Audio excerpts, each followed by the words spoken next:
जी good evening आप सभी को मेरे तरफ से राम राम जी।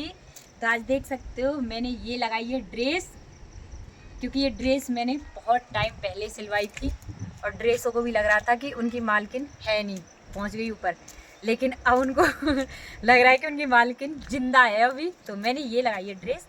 तो आप प्लीज़ कमेंट बॉक्स में कमेंट्स करके बताइए कि ये वाली ड्रेस कैसी लग रही है, कल की ज़्यादा अच्छी थी कि ये वाली ज़्यादा अच्छी है।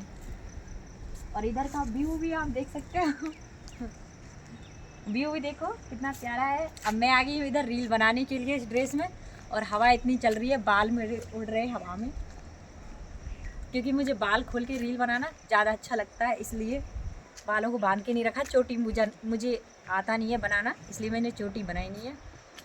तो अब हम रील बनाते हैं। आप प्लीज़ इस वीडियो को शेयर कीजिएगा ज़्यादा से ज़्यादा, ठीक है, और कमेंट्स ज़रूर कीजिएगा, भूलना मत।